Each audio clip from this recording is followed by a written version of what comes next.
Boa tarde, irmãos. Meu nome é Everson Teixeira Braga, sou tesoureiro aqui da Norte Paranaense e vamos falar hoje para os irmãos sobre finanças pessoais da família. Não sou ator, não estou acostumado a falar na frente das telinhas, nunca apareci na Globo, mas gosto de esclarecer, deixar umas verdades aqui, já que eles vão editar essa parte que eu vou falar agora. Eu sempre, quando falo, alguns de repente até já ouviram. A feiura é assim mesmo, né?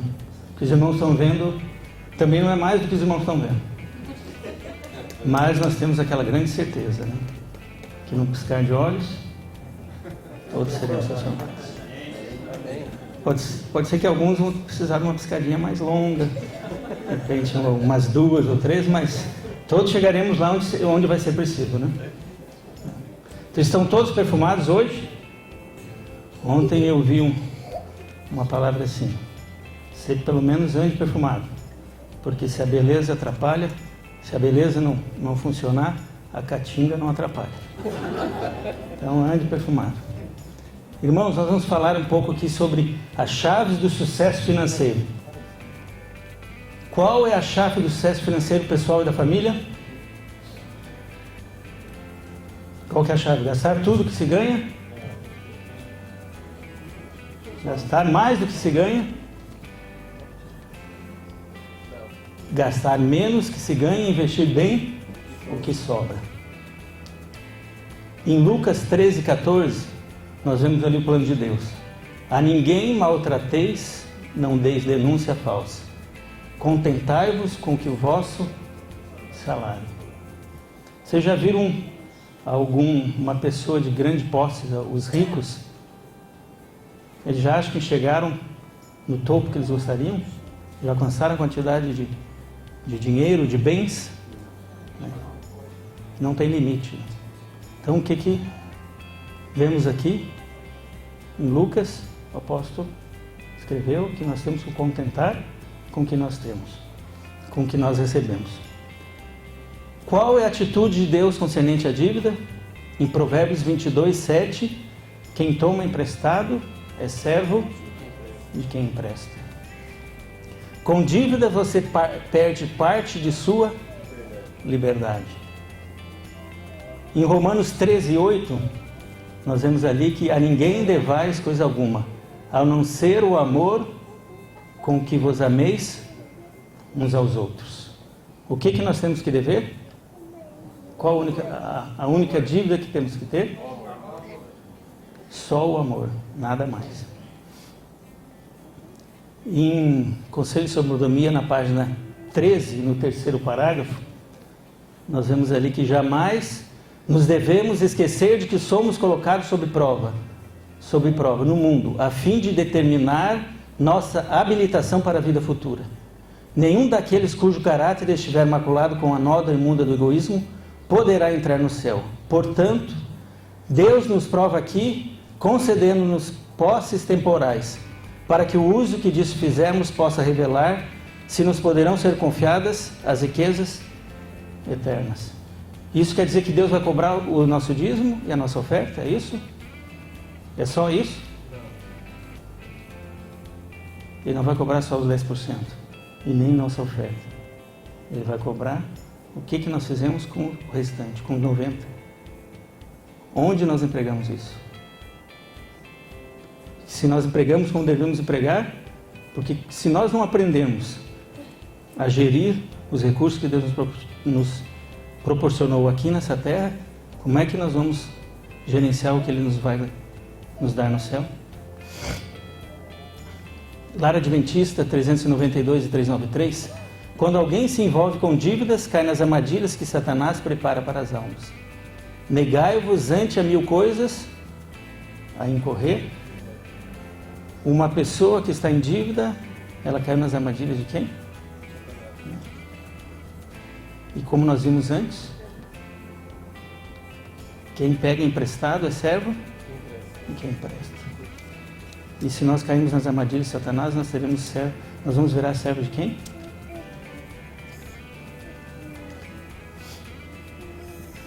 61,9% das famílias estão endividadas.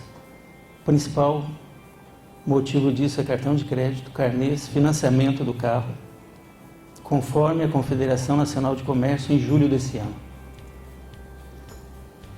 Percentual de famílias com dívidas ficam em 61,9%, em junho eram 62%, diminuiu um pouquinho de julho para julho. O cartão de crédito foi apontado por 77,4% delas como motivo de débito. 77,4% das famílias endividadas, o principal motivo é o cartão de crédito. O percentual de famílias brasileiras endividadas ficou em 61,9% em julho e registrou a segunda queda consecutiva no ano. Mostrou a pesquisa de endividamento e inadimplência do consumidor, PEIC, da Confederação Nacional do Comércio de Bens, Serviços e Turismo. Em junho, 62% das famílias estavam endividadas. Em julho de 2014, o percentual era de 63%. Ele caiu um pouquinho relativo ao ano anterior. Segundo a entidade, a moderação no crescimento do crédito, a alta das taxas de juros, a persistência inflacionária e a queda na renda real do trabalhador provocaram impactos negativos nos indicadores de inadimplência. E o cartão de crédito foi apontado pela entidade como principal motivo de débito por 77,4% das famílias com dívidas.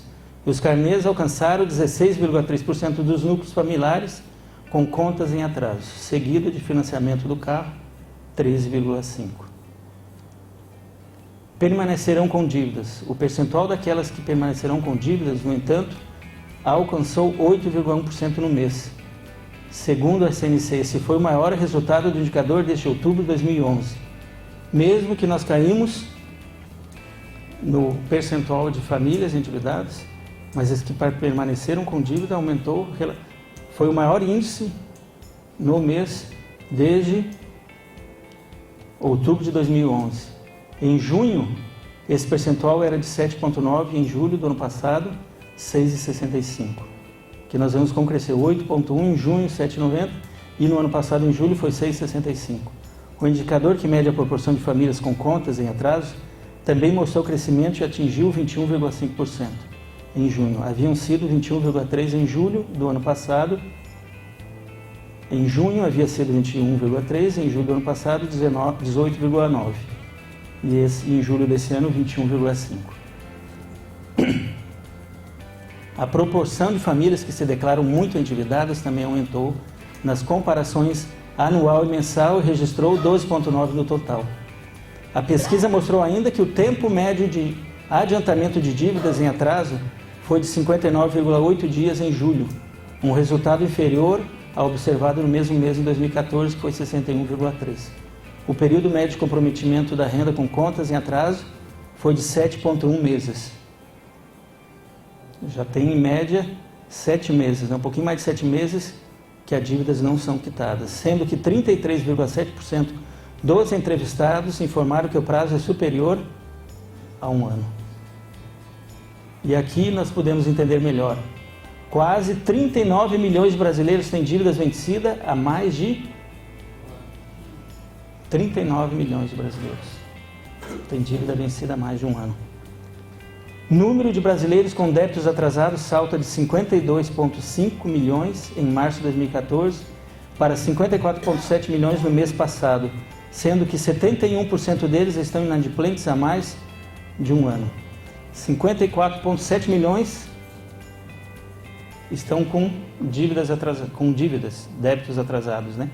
E desses, 71% estão inadimplentes há mais de 1 ano. Nós vemos aqui 50,7 milhões, né, no sufoco, o perfil dos endividados. 37,5% da população entre 18 e 95 anos estão negativadas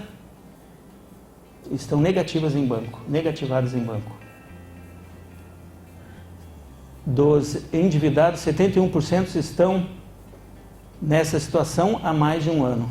E 20% das famílias endividadas comprometeram mais de 50% da renda com pagamento de dívidas. Aqui nós vemos o percentual da renda comprometida com dívidas.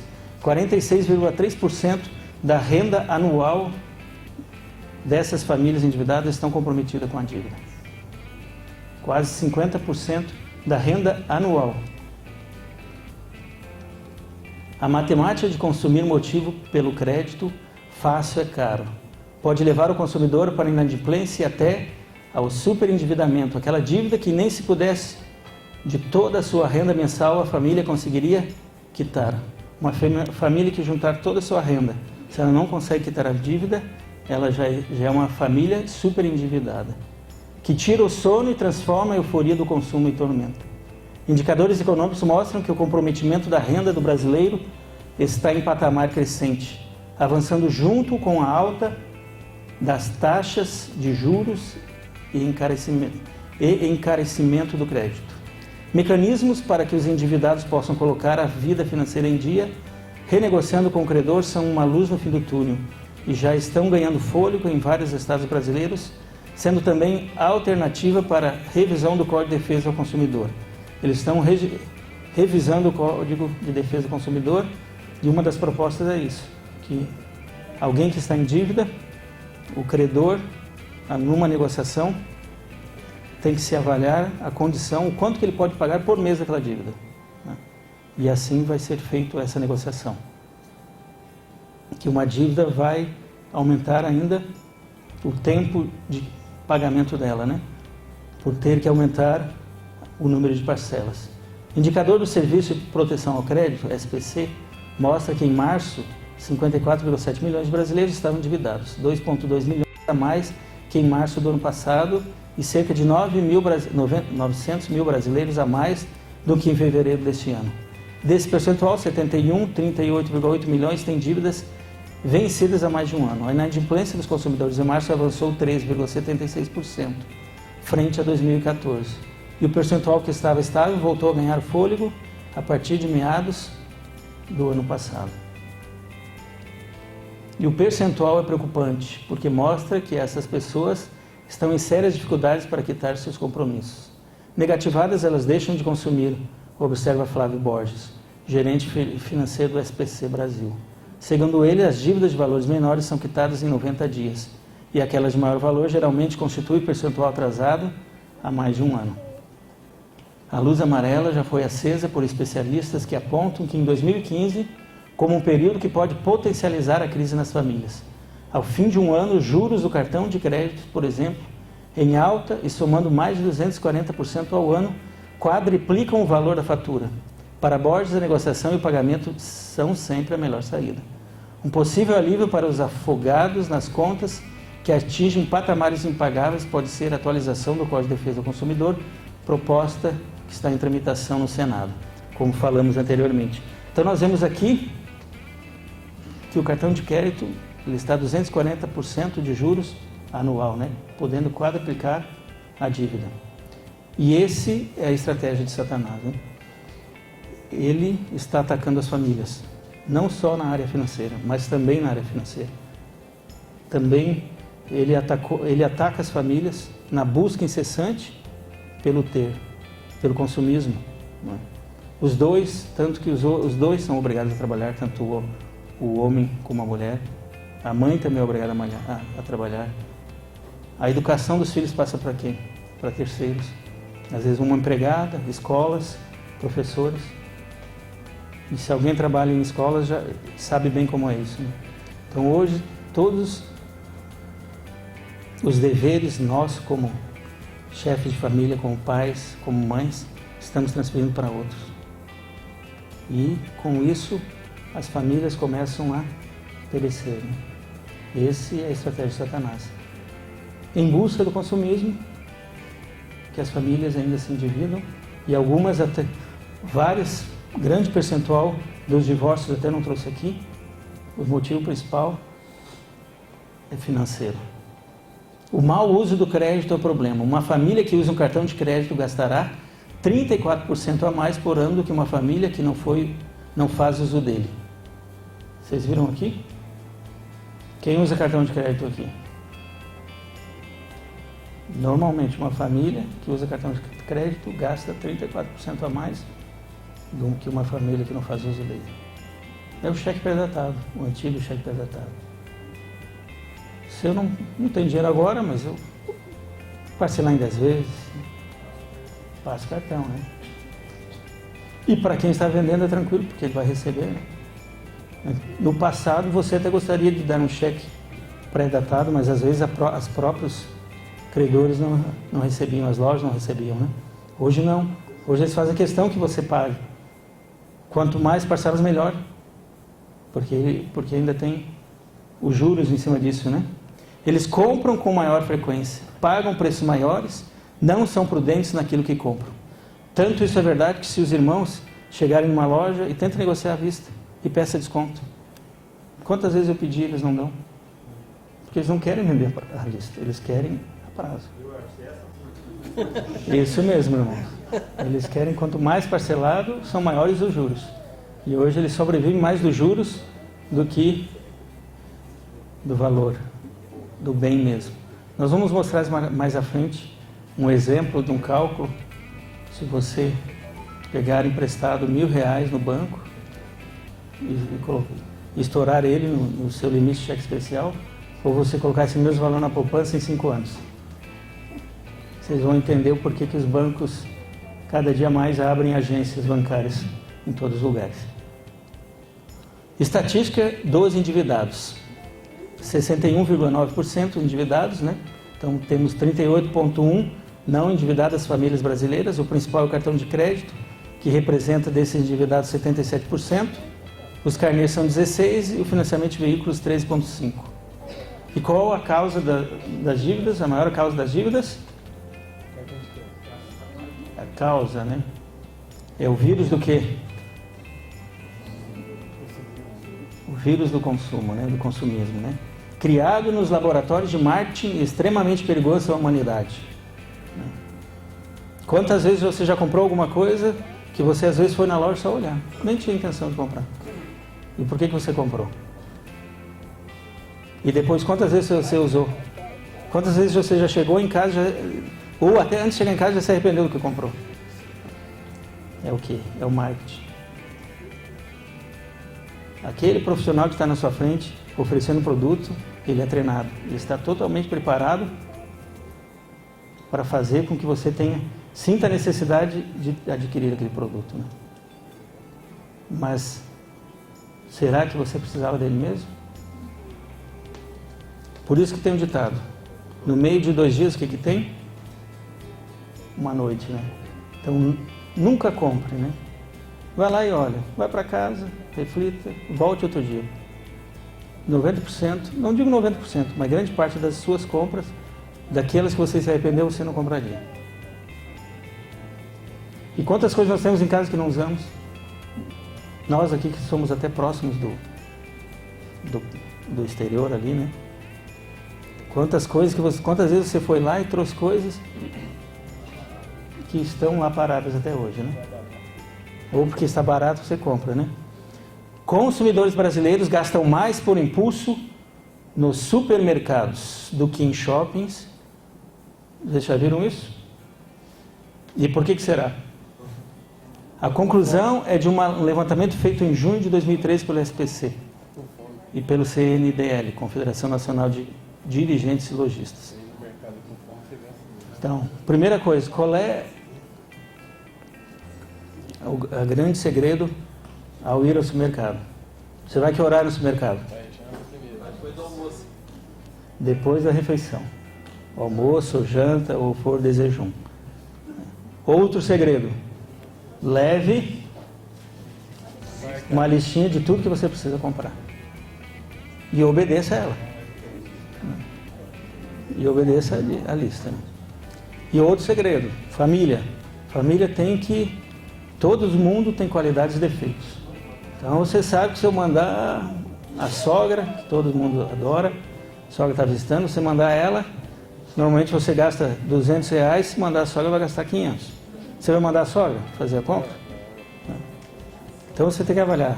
Às vezes é nós homens que temos a tendência de gastar mais, às vezes as mulheres, às vezes são os filhos. Então aquele que é mais equilibrado, esse tem que tomar conta disso. E não interessa quem seja. Não é nenhum rebaixamento, não tem problema nenhum a mulher cuidar da parte financeira se o homem tem um pouco de dificuldade, né? Porque se não fizer isso, com certeza essa família vai ter grandes problemas lá na frente. E pode até chegará ao ponto de haver uma separação nessa família por esse problema. E a felicidade da família está ligada diretamente à estabilidade financeira da mesma.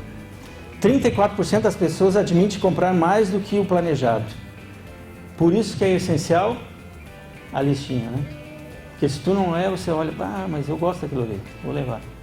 Depois está lá, às vezes fica lá na despensa, vence a validade porque você não consumiu e ainda você joga fora. 80% das pessoas admitem comprar por impulso. O consumismo. Nossa vida consiste numa eterna ânsia de ter e no tédio de possuir. A força que move a economia. Como está o nosso país aqui? O Brasil terá em breve o 5º maior mercado consumidor do mundo. Será 5 trilhões de reais gastos a cada ano. O que há por trás dos ciclos de consumo e das tendências do consumidor brasileiro? Como o crédito está revolucionando os mercados e antecipando as decisões da compra? Isso aqui é a previsão para 2020, que o Brasil vai se tornar o 5º maior mercado consumidor do mundo. E quais são as tendências do consumidor? Nós temos 3 tendências. A primeira, quero ter mais. Em todos os consumidores, o anseio é melhorar o que já foi conquistado e incorporar o que está fora do orçamento. Aqueles que já superam as necessidades básicas expandem seu universo de consumo agregando os novos itens. Nas classes mais altas, a tendência é de sofisticação. Anseio de melhorar aquilo que já foi conquistado. Quem possui carro aqui, quantos carros já teve? Alguém só tem o primeiro carro ou já trocou de carros várias vezes? Quem está começando a vida pode ser que tenha o primeiro. Mas tem vários aqui que já trocaram de carro. E às vezes você sonha com aquele carro e adquiriu ele.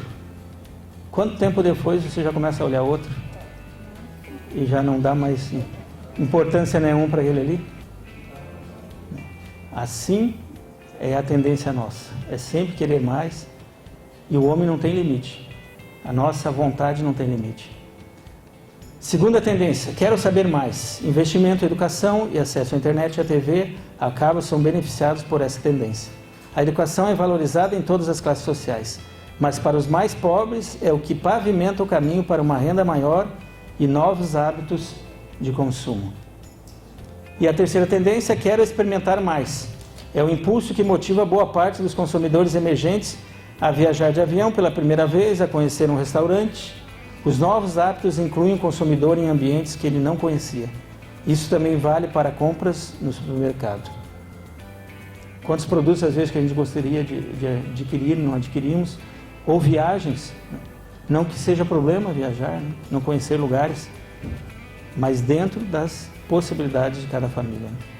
Às vezes, se você não tem condição, abra a internet e você vai conhecer o lugar. Né?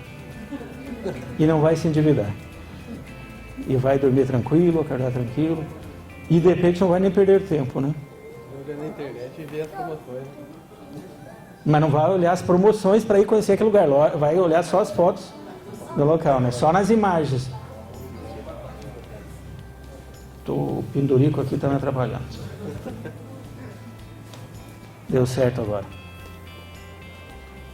O mar de rosa das parcelas infinitas pode virar filme de terror. Esse aqui, irmãos, que é o que acontece no início do endividamento das famílias. O economista Marcelo D'Agosto conta que as pessoas têm dificuldade em gastar apenas o dinheiro que possuem. Elas criam uma visão otimista do futuro, achando que irão ganhar mais, vão mudar de emprego ou ter um aumento e muitas vezes isso não acontece. Esse é o problema do cartão. Autor do blog O Consumidor Financeiro, do jornal Valor Econômico, D'Agosto também explica que depois de pagar algumas prestações de uma compra, as pessoas não percebem mais aquela parcela como algo tão pesado no orçamento.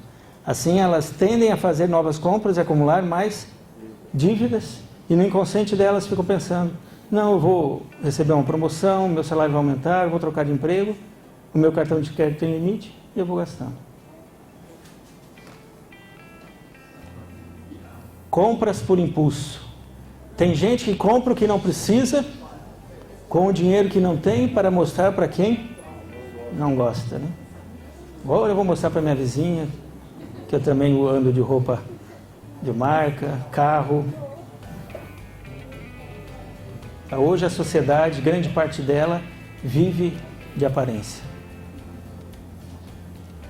Esses tempos eu estava conversando com a pessoa que apara a sobra do meu cabelo, do que tem ainda, e perguntando para ela, me incomodava um pouco, porque essa cidade aqui é uma cidade bonita, uma cidade aparentemente de economia grande. Você não vê pobreza aqui, né? Na cidade diretamente Maringá, né? Todo mundo anda. E eu perguntando para ela, mas a economia é forte mesmo? Você que atende aí? Aí ela contou para mim que muitas pessoas que vão lá, que são clientes delas, elas alugam a casa delas e aí alugam uma melhor, mais cara. Ou por quê? Pela aparência, né?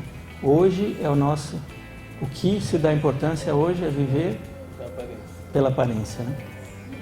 Durante nossas compras não vemos os produtos que queremos. Ao invés disso, vemos embalagens feitas para chamar a atenção, produtos com formatos e letras chamativas, fotos de lugares e situações em que gostaríamos de estar. Lembra daquele comentário? É só foto, não vai olhar lá. Passa só lá nas imagens lá da internet, não procure as promoções desse lugar, não. A não ser que você faça um planejamento com a família e vê direitinho. E o ideal é que nem parcelasse, o ideal é que você juntasse, depois você tem o valor, aí você paga e vai, né? Você vai voltar tranquilo, amostras grátis que não pensávamos em comprar. Alguma vez você foi já no mercado e experimentou a amostra grátis e trouxe o produto? Às vezes não, mas às vezes sim. Às vezes você fica até inibido, sem jeito de não levar, porque a pessoa está ali lhe oferecendo, fazendo propaganda, o produto está do lado. E você vai pegar a outra marca? Você acaba pegando aquela marca que a pessoa está oferecendo. Brindes que não terão utilidade nenhuma. Ganho lá um anzol, alguma coisa assim, compre. Leve 5, pague 4. Será que essa empresa está dando mesmo um a mais? O sabonete há 20 anos atrás, que tamanho que era? E que tamanho está hoje? O preço não baixou, mas o tamanho sim, né? Após 20 anos real, assim é a nossa moeda. Após 20 anos real perde poder de compra e nota de R$100 vale quanto? R$19. Ao longo dos mais de 21 anos do Plano Real, a inflação acumulada desde 1º de julho de 94 até 30 de novembro de 2015, deste ano, a medida pelo IPCA foi de 525,21%. A inflação acumulada. Assim, um produto que custava R$1 em 1994, custa quando hoje? R$5,25. Né?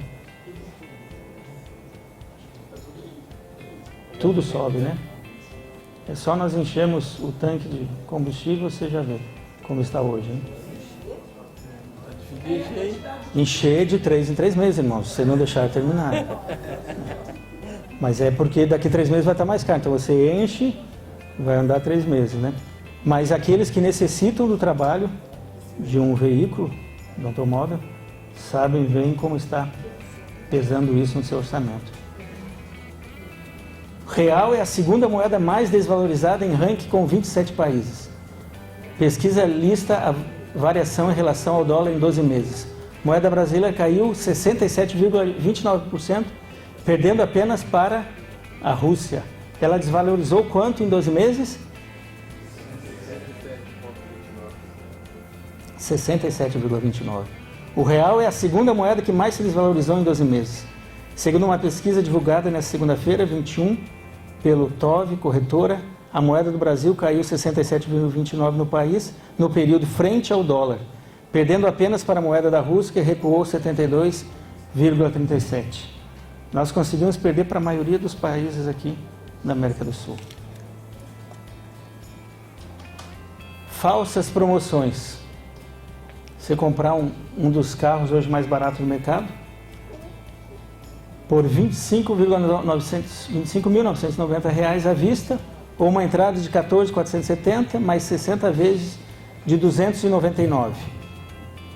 O prejuízo aproximado é de quanto? Em R$ 15.000. Você vai ter em 6 anos uma depreciação em torno de 34% e está pagando aqui 24,70% de juros. Olha aqui um anúncio também falso, né? Promoção falsa. De 8.999 para 8.900. Olha aí. Só hoje ainda, né? Até as 2 da tarde. Você ganhou ali R$1 de desconto. Cartão de crédito. O modo mais fácil de se falir extremamente depressa. Porque, como eu falei, o cheque no passado, você olhava, a própria consultava quem queria dar. Né? Hoje o cartão não. Quem tem cartão, para quem está vendendo, para o vendedor, é líquido e certo. Aí ele aceita com todo prazer. E é o que ele mais quer. Cheque especial. Quantos dos irmãos acham que hoje está o juros cheque especial mês? E quanto está a poupança? Alguém sabe? Cheque especial de 147% ao ano. Ao ano, né? E também depende muito do banco, né? Eu vou colocar a média hoje, mas tem bancos que estão um pouco acima, outros um pouco abaixo. E a poupança hoje está em torno de 0,68. E o cheque especial ao mês, 11,67. Então, se você colocar 5 anos, R$1.000 na poupança, quanto você vai ter de rendimento? Eu até deixei ali para... Vai ter ali 5 anos, R$1.000 na poupança parado, você vai ter R$501. E quantos os irmãos acham que se você ultrapassar o limite de R$1.000 e deixar esse limite ultrapassado por 5 anos, quantos os irmãos acham que vão pagar de juros em 5 anos? 750 mil. É por isso que as entidades financeiras cada vez aumentam mais, cada vez tem mais agências bancárias. Né? E o que eles mais querem é que você vá lá, faça empréstimos, use o limite do cheque. É claro que eles querem aquele cliente que tem a condição de pagar. Aqueles que eles veem que não tem condição de pagar os juros, esses eles também já vão eliminando. Porque eles não querem dívidas para eles, não querem assumir dívida, né? Eles querem receber o rendimento. Pois qual de vós, e o sucesso para nós escaparmos dessas armadilhas de Satanás que ele implantou hoje, é o planejamento financeiro. Pois qual de vós, querendo edificar uma torre, não se assenta primeiro a fazer as contas dos gastos, para ver se tem com que acabar? Mateus 14, 28. Para a maioria das pessoas, 80% do dia útil é gasto sonhando, pensando na busca de dinheiro. Quer dizer que ela trabalha quanto? 20%. Mas nós não fazemos parte dessas, né? Não. O dinheiro pode ser a casca de muitas coisas, mas não o miolo. Proveu alimento, mas não o apetite. Remédios, mas não a saúde. Conhecidos, mas não amigos. Criados, mas não lealdade. Dias de alegria, mas não a paz e a felicidade. Henrik Ibsen escreveu isso. E aonde que nós vamos achar a alegria e a paz e a felicidade? Muitas discórdias, incompreensões, desgostos e até separações poderiam ser evitadas se fossem aplicadas os princípios práticos do manejo do dinheiro que estão na Bíblia. Aonde nós vamos encontrar nosso guia? Mas será que tem na Bíblia também instruções nas questões financeiras também? Com sabedoria, Provérbios 24:3, com sabedoria se edifica a casa, e com inteligência ela se firma. Nossos objetivos devem refletir 3 áreas: Deus, em primeiro lugar, a família e depois o mundo. Está nessa ordem hoje? Como está a ordem hoje? Não é o contrário? O mundo não está vindo em primeiro lugar? A família está sendo deixada de lado, assim como Deus? O plano de Deus, o dízimo da igreja e as doações também entram no balde de segurança. São os compromissos assumidos com você mesmo, portanto são gastos fundamentais da sua vida. Creio que o dízimo da igreja seja uma das melhores formas de desenvolver a disciplina financeira. Quem possui essa prática já percorreu metade do caminho para tornar-se rico. Gustavo Cerbasi. Então quer dizer que nós vamos devolver os ricos aqui, já estamos 50%. Vamos devolver os dízimos, já estamos 50% ricos, é isso? É isso mesmo que quer dizer ali? Né? O que diz a Bíblia do rico? Rico é aquele que tem tudo, é isso? Rico é aquele que não tem, não sente necessidade, né? Se nós somos fiéis a Deus, Ele vai nos dar tudo o que é necessário para a nossa subsistência. E não tudo que nós queremos. Porque Deus sabe o futuro, sabe o que é melhor para nós. E às vezes, se Ele nos der muitos recursos, isso pode se tornar uma maldição e não uma bênção para a nossa vida. Seu primeiro passo é discutir juntos os objetivos, planejamento. 2 pensam melhor do que 1. Não faça sozinho. Sente com a família. E com os filhos juntos. Todos têm que participar porque todos depois se tornam responsáveis pelo aquele orçamento, pelo aquele planejamento que a família montou juntas. Envolva toda a família. Estabeleça alvos para os próximos 6 meses, 1 ano, 2 anos, 5 anos, 10 anos. Aqui, você pode comprar no cartão de crédito, pagar juros, que nós vimos, é um pouquinho abaixo dos juros do cheque especial, mas também não são juros baixos. A compra de uma TV LCD 42 polegadas, valor de R$ 1.900. É uma ideia aqui. Se você economizar R$ 75 por mês, começando a partir do próximo mês, rendendo 0,68, que é a poupança hoje, durante os próximos 24 meses, você terá na poupança 1.943. Você compra a TV à vista e não vai pagar nenhuma prestação depois. E se você tiver uma emergência durante esse percurso, você tem também como direcionar esses valores e não uma parte do orçamento comprometida já com parcelas. A compra de um carro novo, R$ 25.990. Se você colocar na poupança R$ 350 por mês, em 5 anos, que é o mesmo que nós vimos lá, o parcelamento em 60 meses, né? A 68, os juros mensais, a correção da poupança mensal, você vai ter R$ 25.827,99. Vai ter que desembolsar ali R$ 62,01 para comprar o carro, que depois se torna uma maldição, né? A compra de uma casa no valor de 160 mil. Se colocar R$ 600 por mês em 13 anos, começando a partir do próximo mês, você terá R$ 165 mil. É um planejamento para quem está começando a vida. O casal que está começando a vida, em 13 anos, ou às vezes até quando já está namorando, quem já começou a trabalhar, que é solteiro, você já pode começar, não é um valor exorbitante, e em 13 anos você vai ter condição de comprar uma casa de qualidade boa para você viver. A faculdade dos filhos, se você economizar 110 por mês, começando no nascimento do seu filho, quando ele completar 18 anos de idade, você vai ter 53.749 no banco. Então, isso está dentro do que? De um planejamento familiar, né? A sua independência financeira. Se você colocar 500 também reais por mês lá na sua aposentadoria, em 18 anos, você vai ter 244 mil no banco e vai te render 1.661. Então você vai ter aí possivelmente mais de 18 anos ou mais ainda, você tendo um acréscimo à sua aposentadoria ali, lhe ajudando para ter uma tranquilidade melhor na sua aposentadoria. Aqui, planejando seu futuro também, você colocar 50 reais por mês, 18 anos, que é um valor irrisório.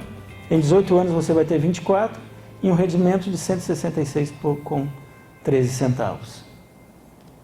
30% do tempo das pessoas é gasto com coisas realmente importantes. Os outros 70% são coisas urgentes ou circunstanciais. Boa parte do seu tempo e de sua energia diária é desperdiçada com atividades que não geram resultado algum. Nos orçamentos familiares, a frequência do mau uso do dinheiro não difere muito da frequência do mau uso do tempo. Desde já tenha sempre uma pergunta em tudo que for fazer. Essa atividade é realmente importante e trará resultados para a minha vida?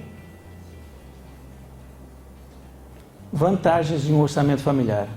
Controla como gastar, provê disciplina financeira necessária, faz provisão para investir em imprevistos, une a família na tomada de decisões, orienta os alvos da família, ajuda na administração do que Deus nos dá. Conheça suas contas. 8 em cada 10 brasileiros não controlam suas finanças, aponta o estudo do SPC. Falta de disciplina é citada por 39% dos entrevistados com a maior dificuldade na hora de planejar gastos. Então, em torno só de 20% dos brasileiros possuem orçamento, planejamento. O brasileiro é um desastre em termos de administração das finanças pessoais. Pelo menos é o que sugere um estudo divulgado nesta terça-feira, 21 de 1 de 2014, pelo SPC Brasil, em parceria com a Confederação Nacional de Dirigentes Lojistas. 1 em cada 8, ou 81%, tem pouco ou nenhum conhecimento sobre como fazer controle das despesas pessoais. Aqui está dizendo que não tem pouco ou nenhum conhecimento. E aí tem aqueles que têm o conhecimento e não fazem, né? Então a tendência ainda pode ser maior do que os 81% aqui. Estime suas receitas. Aqui uma ideia bem simples e rápida para os irmãos terem uma ideia. Você vai apurar ali as entradas, né? Salário, se você tem alguma entrada de aluguéis, de alguma coisa alocada, se tem alguns rendimentos, de repente de algum dinheiro também. Outras receitas, se você teve algum presente também. Calcule suas entradas mensais, deduza a parte de Deus, subtrai as suas economias. O que sobrou constitui o orçamento que você irá operar e planejar. Então você faz aqui os seus salários da esposa, o seu, da esposa, férias, 13º, quando entrar, né, mensal. Aqui nós colocamos só até junho, porque nunca ficaria muito pequeno na tela aqui. Se tiver mais algumas entradas, nós deixamos em branco aqui. Subtrai o dízimo, esse é o que você vai trabalhar com esses valores aqui. Aí nós temos algumas ideias de despesas de habitação, aluguel, água, IPTU, luz, telefone celular, TV por assinatura, supermercado, empregada, reformas, consertos e outros. Na área de saúde, plano de saúde, médico, dentista, medicamentos, seguro de vida. Na área de transportes, ônibus, metrô, trem, táxi. Em automóveis, prestação, seguro, combustível, lavagem, IPVA, mecânico, multas. O ideal é que não tenha, como passamos ali, prestação, mas às vezes há necessidade. O recomendável é que, se você tenha algum tipo de prestação, que seja na área de imóvel, né? Higiene pessoal, despesas pessoais, né? Cosméticos, cabeleireiro, vestuário, lavanderia, academia, telefone celular, pager, ofertas. A oferta entra aqui junto com as despesas pessoais. O lazer, restaurantes, livraria, locadora de vídeo, CDs, fitas, acessórios, passagens, hotéis, passeios. A gente tentou colocar uma ideia de tudo que veio na nossa mente de despesas que podemos ter. Muitas dessas não temos com certeza. Cartões de crédito, aqui 2 bandeiras deles, Mastercard e Visa, dependentes, a escola, a faculdade dos filhos, cursos extras, material escolar, esporte, uniformes, mesada, passeios e férias, vestuários, saúde e medicamentos. E aqui um resumo, você coloca aquele item lá daquela parte depois da dedução do dízimo, das receitas, aqui nessa linha, e depois pega o somatório de cada um desses tópicos aqui: habitação, saúde, transporte, automóveis, despesas pessoais, lazer, cartões de crédito, dependentes, e uma reserva de 10% em cima da parte dessa linha aqui. E o resultado vai estar aqui. E que seja positivo, né? Ou pelo menos quiserem, né? Que você já vai ter uma reserva de 10%. Ou você pode naquele mês aumentar a reserva se você achar interessante, né? Porque você vai deixar o dinheiro onde? Ou vai criar alguma despesa? Pode até acontecer. Hoje esse mês sobrou, senta com a família, que nós vamos fazer? Vamos fazer algo diferente esse mês, né? Vamos viajar para algum lugar, ou vamos comer mais em algum restaurante, alguma pizzaria que de repente nos outros meses não pôde ir, né? Aí você planeja junto com a família essa sobra. Medidas gerais de economia. Comece a base de compras à vista de Deus, né? À vista não é compra à vista, né? Que Deus tem que estar junto na compra, né? Tem que estar nos guiando. Reúna os fatos antes de qualquer decisão importante. Não confunda preço com qualidade. Evite compras a crédito. Evite viagens desnecessárias. E essa até é a questão de compras a crédito. Porque às vezes o que acontece? Muitos usam o cartão de crédito para conseguir o quê? O créditos em pontos, né? Transformar em pontos, em brindes ou milhas para você transformar em passagens. Esse é o chamariz que temos no cartão de crédito. Agora, para você usar, você tem que ser muito seguro. Que você compre no crédito à vista, pague todo mês, né? Se você consegue ter esse controle, você faça. Se não, elimine o cartão de crédito. Eu moro longe da minha família e poderia ter mais crédito de cartão que tem, porque eu não consigo comprar um crédito. A única coisa que eu uso normalmente o cartão de crédito é quando eu compro passagem em alguma viagem, porque daí você tem que comprar na internet, que você consegue mais barato, e ali tem que ser no cartão. Mas mesmo assim eu procuro comprar geralmente à vista, né? Mas eu não consigo mesmo assim, poderia me beneficiar, não consigo. Pratique a medicina preventiva, planeje seus gastos para conhecer seus limites. Irmãos, eu vou um pouquinho mais rápido porque está perto do fim. Controle seus impulsos. Tenha um padrão, daqui 10 minutos Jesus vai estar mais próximo, né? Tenha um padrão de vida proporcional às suas posses, evite pagar juros. Poupe para garantir aquisição futuras, como passamos antes ali. Jamais despreze pequenos valores. E a irmã White escreveu isso, né? Cuide dos centavos. Nós aqui que temos a moeda real, que os reais se cuidarão de si mesmo, né? Sim, pastor, hoje a compra à vista no cartão, o valor é o mesmo. E você vai pagar o mesmo valor.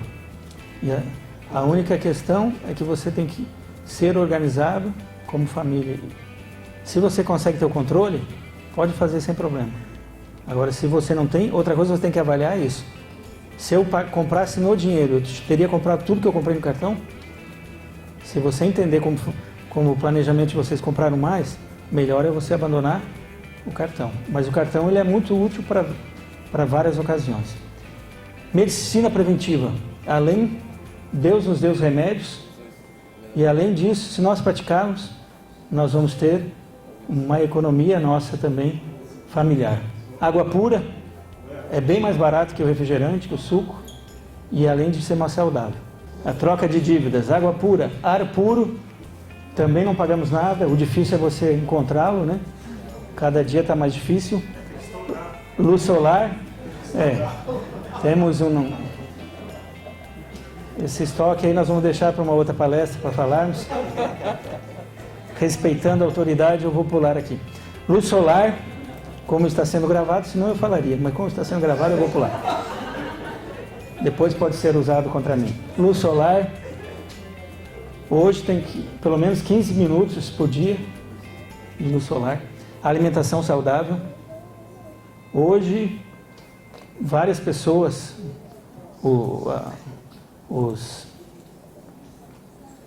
as pessoas se preocupam em cultuar o corpo, né? Tantos modelos como aqueles que praticam musculação ou os atletas, eles já instituíram tudo que temos lá, que a irmã White escreveu há quantos anos atrás? E eles usam o que foi passado. O exercício físico, o repouso e o principal, confiança em Deus. Medidas gerais de economia. Jamais despreze uma boa negociação de preços. Usado é muito bom. Dê uma olhada aos classificados. Não vá ao supermercado de barriga vazia. Compre, estamos fazendo um resumo final aqui, irmãos. Compre embalagem econômica daquilo que se consome bastante. Você já viu o iogurte? vê o preço daquele o iogurte em saquinho, ou às vezes aquele que tem em bandeja, ou tem lá na garrafinha de plástico. Não tem diferença? E o conteúdo não é o mesmo? Você paga a embalagem. Venda coisas altamente depreciáveis que você tem e não usa. Então, coisas que você comprou lá naquele país que você foi há uns anos atrás, que está lá, novinho, que você nem usou, aproveite e venda. Desenvolva aptidões em manutenções simples. Esse é muito importante. Lá em Curitiba teve um problema da máquina de lavar a minha. E eu já tinha consertado há pouco tempo. Foi lá o rapaz, aí a minha esposa ligou. Isso já há 4 anos atrás, quase R$300. Aí eu disse, não pode. Ele disse para ela, não, disse para ele segurar, vou dar uma avaliada. E ela viu, ele abriu tudo. E aí disse para ela a peça que tinha. E aí eu, com o nome da peça, liguei para uma outra que conserta. Na verdade eu queria um outro para ver se o conserto era mais barato. Aí a pessoa que me atendeu, possivelmente era funcionária, estava meio indignada com o proprietário do conserto lá. Ela disse que não tinha peça, mas eu sei onde a gente compra. E me deu o telefone, que era lá em Curitiba mesmo. E aí eu fui lá, comprei, gastei R$42. A minha esposa viu ele abrindo, aí disse lá o que ele fez, eu fui lá e abri, botei a peça e a máquina está funcionando. R$42. Né? E depois ela deu um problema de novo, eu liguei para um rapaz que mora lá, já expliquei para onde era, tirei uma foto lá é uma plaquinha, ele foi lá e comprou e montou, eu troquei. Então, pelo menos a parte eletrônica ali, nunca mais precisei da ajuda desses que consertam máquinas. Compre coisas de alto custo quando estiverem com preços especiais. Qualquer época é boa para se comprar presente, menos novembro, dezembro. Melhor para você comprar presente de Natal é janeiro, fevereiro, onde é ponta de estoque. Compra o próximo ano, guarda no lugar, em casa, chaveia para os filhos não ver, ensaca bem para não estragar e você vai economizar um monte. Medidas gerais. Sua casa pode ser atrativa sem gastos dispendiosos e extravagantes. Substitua formas comerciais de entretenimento por atividades de âmbito familiar. Evite compras repentinas e sem motivos. Cuidando das economias. O homem sábio poupa para o futuro, mas o homem insensato gasta tudo que ganha. Provérbios 21:20. Mais importante do que economizar é saber gastar. Tiago 1,17. Toda boa dádiva e todo dom perfeito vem do alto, descendo do Pai. Se somos prósperos em nossos negócios materiais, é porque Deus nos abençoa.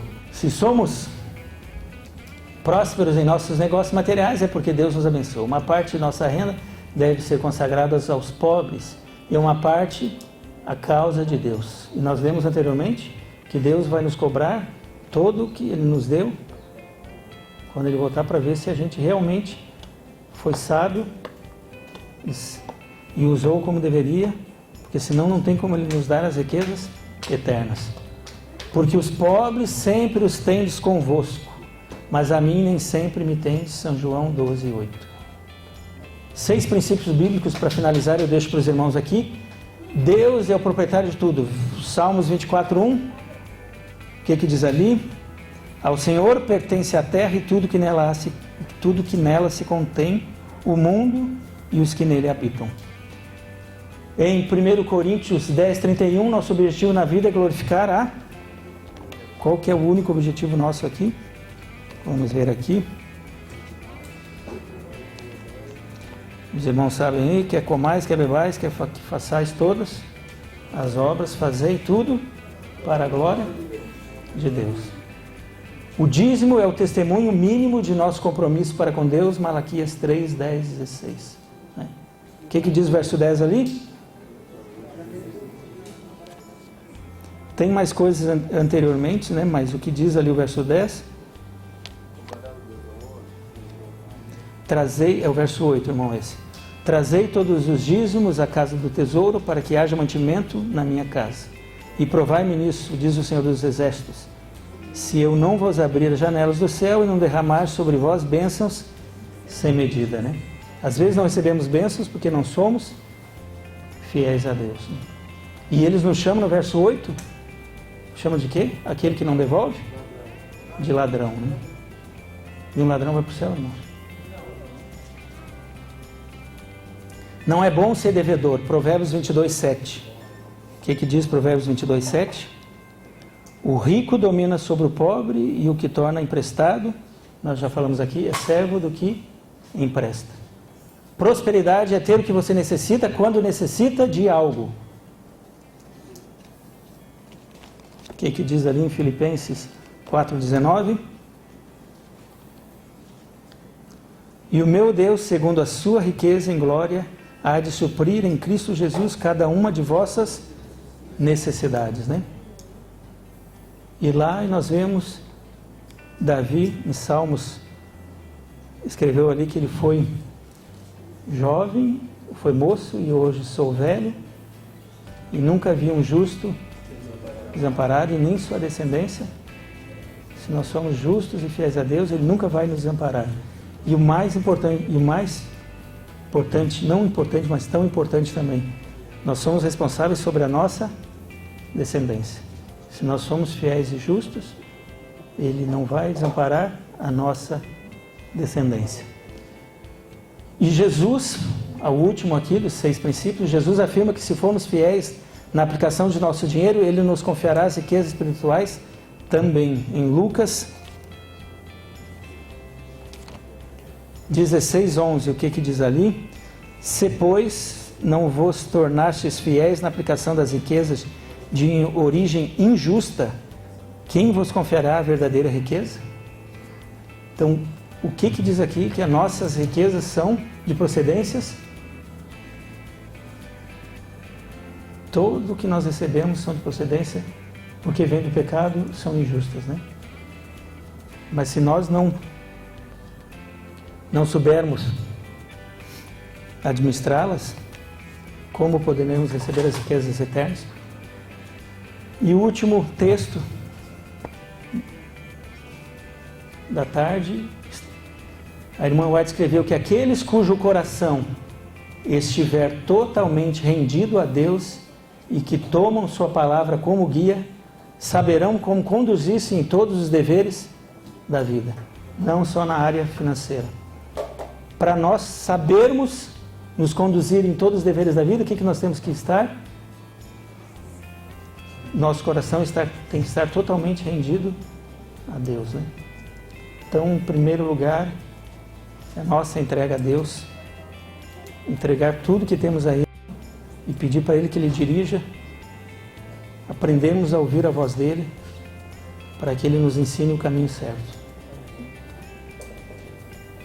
Essa é a mensagem que eu queria deixar nesses momentos aqui, irmãos. Agradeço pela paciência. Acho que o tempo findou-se. Obrigado.